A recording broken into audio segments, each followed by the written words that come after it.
গিন্নি, ও গিন্নি, আমাকে একটু জল দাও তো, অনেক পিপাসা পেয়েছে। হ্যাঁ হ্যাঁ যাই,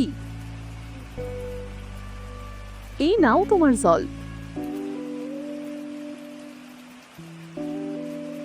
গিন্নি, এবার আমাদের জমিতে ভালো ফসল হয়েছে গো, কিন্তু একটাই কষ্ট জানো গিন্নি, ওপরওয়ালা আমাদের এই ছোট্ট ঘরে একটাও সন্তান দিল না। উপরওয়ালা যেদিন চাইবে সেই দিনই আমাদের ঘরে সন্তান আসবে, কষ্ট পেও না গো। আচ্ছা, ঘুমাও গিন্নি, যা বৃষ্টি হচ্ছে, কাল সকাল সকাল মাঠে গিয়ে দেখতে হবে ফসলগুলো এই বৃষ্টিতে নষ্ট হয়ে গেল কিনা।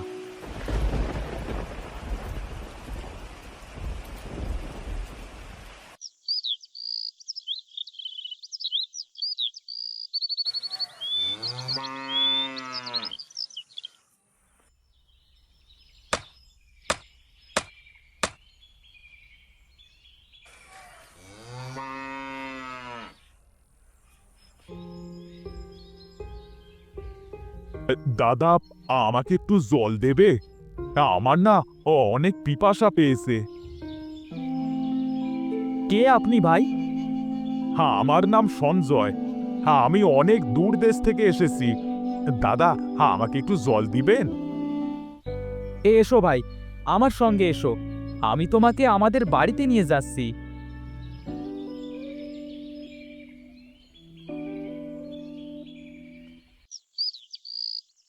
গিন্নি, ও গিন্নি, একটু জল নিয়ে এসো তো, আমাদের এই ছোট্ট গরিব পরিবারে একজন পথিক এসেছে গো।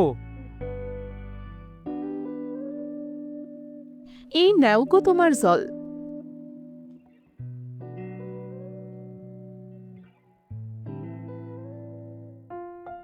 তা দাদা, তোমাদের ঘরে তো কোনো সন্তান দেখছি না।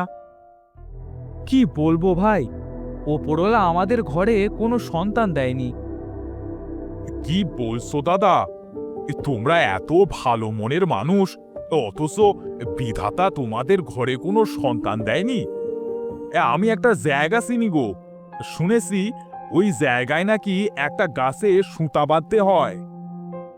তুমি সত্যি বলছো গো ভাই? তা সেই জায়গাটা কোথায় গো ভাই? এই পশ্চিম দিকের যে বড় জঙ্গলটা আছে, তার ভেতরে একটা শিমুল গাছ আছে গো। সেই গাছে গিয়ে সুতা বাঁধলেই নাকি তাদের ঘরে সন্তান আসে। আচ্ছা দাদা, তাহলে আজ যাই, আমাকে আবার অনেকটা পথ যেতে হবে।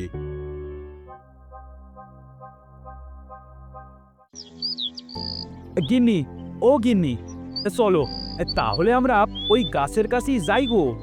ওপরওয়ালা যদি আমাদের দিকে একটু মুখ তুলে যায়। হ্যাঁ গো, তাই চলো, আমরাও সেখানে যাই।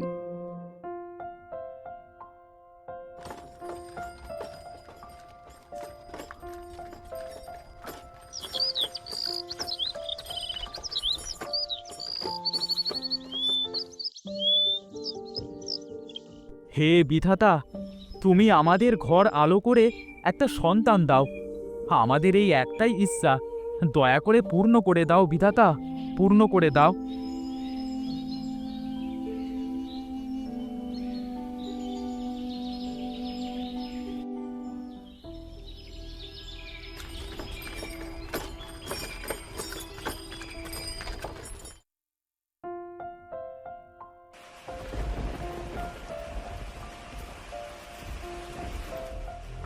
হারু, এই হারু, দেখ দেখ, তোর ঘর আলো করে তিনটে কন্যা সন্তান হয়েছে।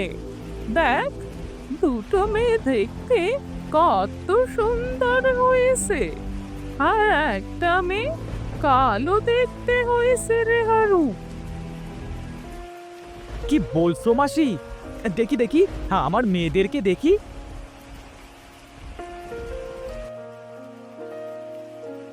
হে ওপরওয়ালা, তোমাকে অনেক অনেক ধন্যবাদ।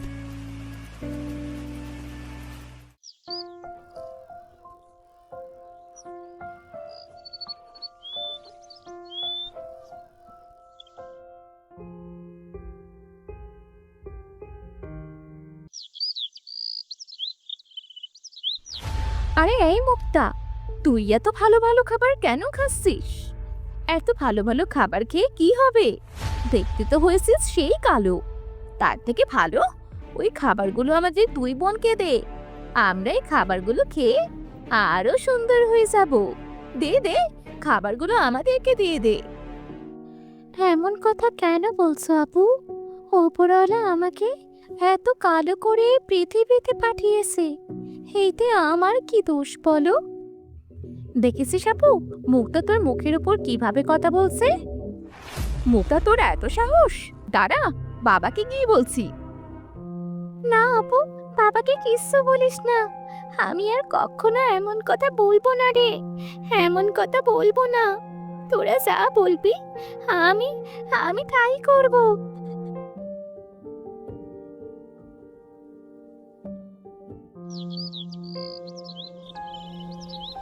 আমাকে আমাকে কেউ ভালোবাসে না, সবাই শুধু আমার থেকে দূরে দূরে থাকে। আমার সাথে ভালোভাবে কথাও বলে না। আমি আমি কালো বলে আমার মা বাবা বোনেরাও কেউ আমাকে ভালোবাসে না। আমি আমি আর বাড়ি ফিরবো না।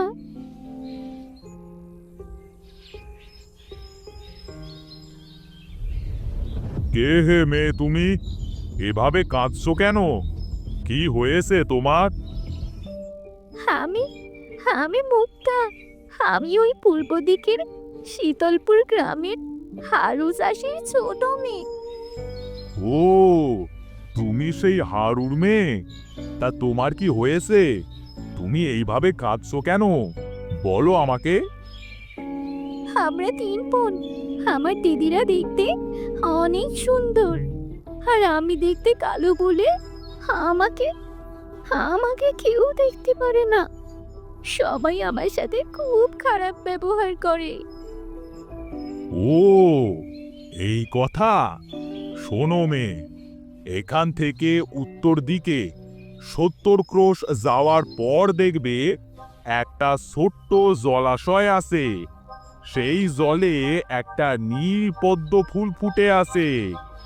জলে নেবে, একটা ডুব দিবে, আর ওই ফুলটা তুলে মাথায় বাঁধবে।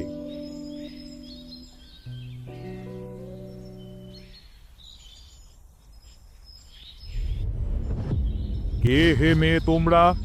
এখানে কি চাই তোমাদের? আমি রূপা। আমরা আমাদের বোন মুক্তাকে খুঁজতে এসেছি। তুমি কি জানো আমাদের বোন কোথায়? হ্যাঁ, আমি জানি মুক্তা কোথায় গেছে। আমি তো মুক্তাকে সেখানে পাঠিয়েছি। কোথায় পাঠিয়েছো আমাদের বোনকে? বলো, বলো আমাদেরকে, আমরাও যাবো সেখানে।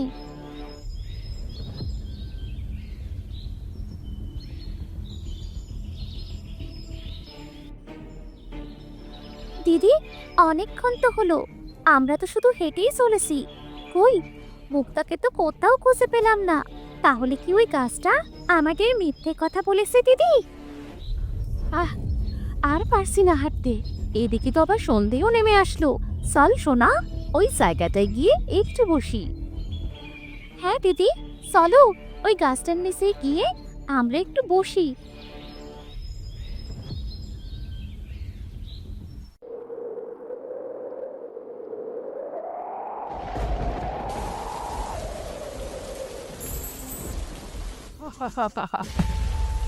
কে তোরা?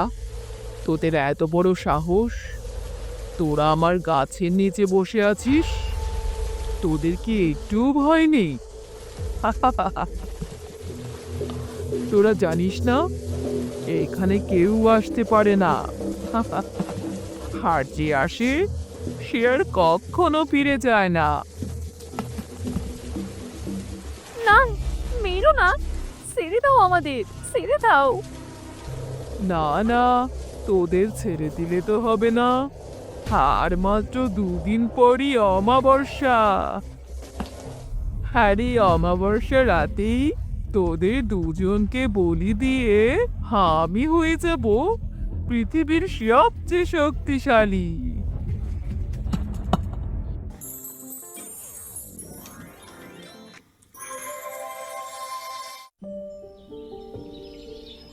সে জলাশয়।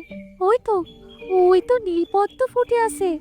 যাই, শিমুল গাছের কথা মতো আমি জলে একটা ডুব দিয়ে ওই ফুলটাকে আমার মাথায় বেঁধে নিই।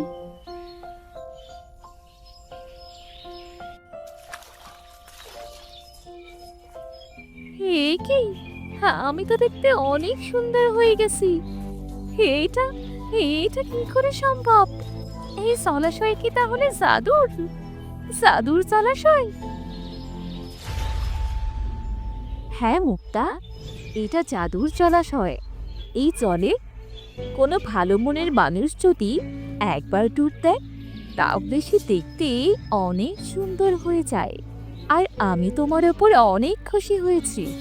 আমি তোমাকে একটা জিনিস উপহার দিতে চাই। কি উপহার দিতে চাও আমাকে জলের রানী? আমি তোমাকে জাদুর শক্তি দিতে চাই। এই জাদুর শক্তি তোমার কাজে লাগবে মুক্তা, কারণ তোমার দুই দিদি অনেক বিপদে পড়েছে। তাদেরকে বাঁচাতে তোমার এই জাদুর শক্তি প্রয়োজন। বিপদ? কোন বিপদে পড়েছে আমার দুই দিদি? কি বলছো তুমি জলের রানী? হ্যাঁ মুক্তা, তোমার দিদিদেরকে ওই হিজল গাছের ডাইনি বন্দি করেছে। তাদের দুজনকে বলি দিয়ে ওই ডাইনি পৃথিবীর সবচেয়ে শক্তিশালী হয়ে উঠবে আর পৃথিবীকেও শেষ করে দেবে। আমি আমি কিভাবে ওই ডাইনিকে শেষ করব? রানী, আমাকে তুমি ডাইনিকে মারার উপায় বলে দাও। পাতালপুরের একটি গোপন ঘরে ওই ডাইনির প্রাণভ্রমরা বন্দি আছে। সেটাকে তোমাকে শেষ করতে হবে। আমি কিভাবে যাব ওই পাতালপুরীতে? এই নাও, এই নীলপদ্ম ফুল। এই ফুলই তোমাকে ওই পাতালপুরীতে নিয়ে যাবে। ধন্যবাদ তোমাকে জলের রানী, ধন্যবাদ।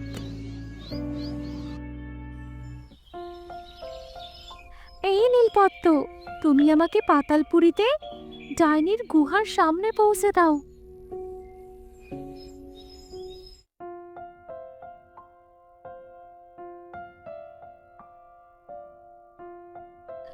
কোথায় কোথায় আমার দিদিরা? সে ডাইনি কোথায়? কাউকেই তো দেখছি না। হে জাদু শক্তি, তুমি আমাকে তোমার জাদু দিয়ে ডাইনির প্রাণভ্রমরার কাছে পৌঁছে দাও।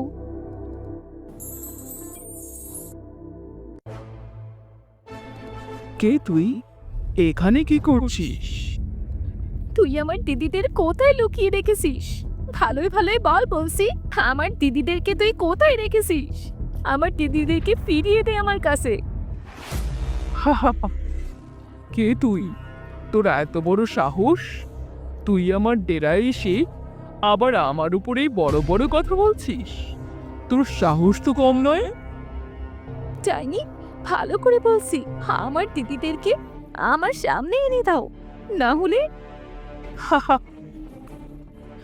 না হলে তোর মতো একটা তুচ্ছ মেয়ে আমার আবার কি করতে পারবি? হ্যাঁ, কি করতে পারবো? দাঁড়া, হে জাদু শক্তি, তোমার জাদু শক্তি দিয়ে ডাইনির প্রাণভ্রমরাকে আমার হাতে এনে দাও। না না, আমার প্রাণভ্রমরা আমার কাছে দে বলছি, না হলে ভালো হবে না বলে দিচ্ছি। দে দে আমার প্রাণভ্রমরা, দে আমার কাছে। খারাপ তো এখন তোর হবে ডাইনি, দেখ তোর কি অবস্থা করি। আ আমাকে মারিস না। আ, আ, আ। এবার এবার তোর খেলা শেষ ডাইনি।